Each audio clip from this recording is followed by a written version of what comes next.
Antifa beats journalists. Antifa attacks our police stations. They attack our courthouses. They dox our law enforcement officers. No more. They are a terrorist group, and we are coming after them. MAGA beats journalists. MAGA attacks American citizens. MAGA is actively trying to dismantle our judicial system. I have been doxxed by MAGA. No more. They are a cult, and truth is coming for you.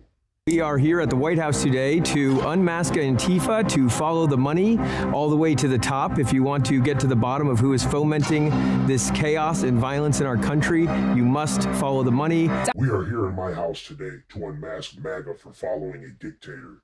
If you want to get to the bottom of who is perpetrating this chaos and violence in our blue cities, then you must follow the hypocrisy. I was a mainstream reporter in Seattle for 10 years before I quit mainstream media, in part due to its refusal to acknowledge the dangers of Antifa and radical left-wing violence. I am an artist whose day job is to be an independent journalist. You only quit that job in mainstream media because you were compensated by the White House to do so. No conservative outlets discuss actual facts. Congratulations. Now you're being paid to collude. Part of the problem that we have is that a lot of people refuse to believe that Antifa is real. It is just a made-up thing, but I have seen them. They are real, they are dangerous, and they are violent. Part of the problem that we have is that a lot of the people refuse to actually look at the facts before they believe this president's lies and hypocrisy. They think that Antifa is an actual thing. It's not real. I have seen violence and hypocrisy, though, from this administration. They are an organized, systemic, international criminal enterprise. And what the FBI is going to do is trace the money, follow the funds, and find every single person that was involved in funding the riots and the violent acts of criminality that they are perpetrating on our street. This administration is an organized, systematic, international fascist regime. And what the American people will do will not be done quietly. Every person involved, well, you've read the history books. You know what's coming.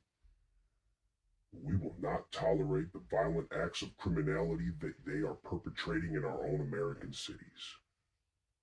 I've watched Antifa brutally beat, harass, and threaten Americans in the street, but all of that ends with the Trump administration. I've watched MAGA brutally beat, harass, and threaten anyone who doesn't look like them.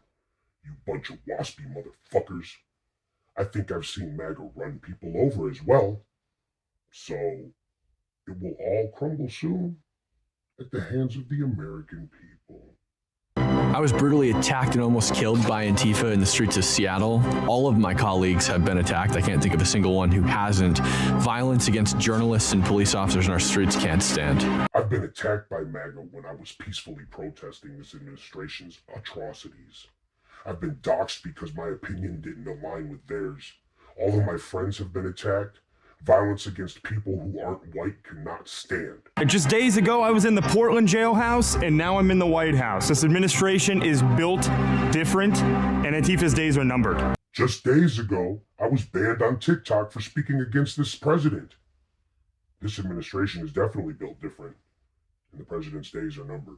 And I want to thank President Donald Trump for designating Antifa a terrorist organization, and I'm looking forward to the FBI and the DOJ hunting down these people like the terrorists that they are. I want to give a shout out to all the people like me who hunt down information every day so Americans receive facts and not lies.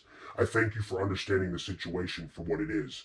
I will be applauding when these people are removed from office. All I gotta say, it's a bad day to be Antifa. All I gotta say is, it's a bad day to be an American in a blue city.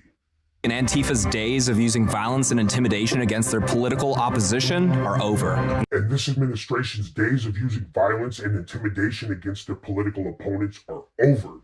I've continued to report on them over the years despite the threats of violence and actual violence that's happened, because I owe a thank you to this country, the United States, for settling my parents who were victims of communism in Vietnam. I will continue to call MAGA out despite the violence I have received, because I owe a thank you to this station and its forefathers for not settling for a tyrant. 1 month ago, Charlie Kirk was murdered by a violent leftist. We all saw it, and we all saw thousands of leftists celebrate it. Antifa symbols were found on the bullet casings of the gun used to shoot and kill my friend. I'm not touching that. You can have that one. We won't take it anymore. President Trump is not going to stand for it. And I'm so grateful that we have a leader in the White House that understands how we need to fight these sophisticated networks and how we need to take these terrorists out. We won't take it anymore. The American people are not going to stand for it. I'm so thankful to have a network of people who have gathered for truth and understand how to break through this false matrix that they have put us in. I've been attacked by Antifa, doxxed by Antifa, harassed by Antifa, but we're not standing down. We're now coming for you. I have been attacked by MAGA, doxxed by MAGA, harassed by MAGA, but I'm not standing down. Truth is coming for you, whether you like it or not.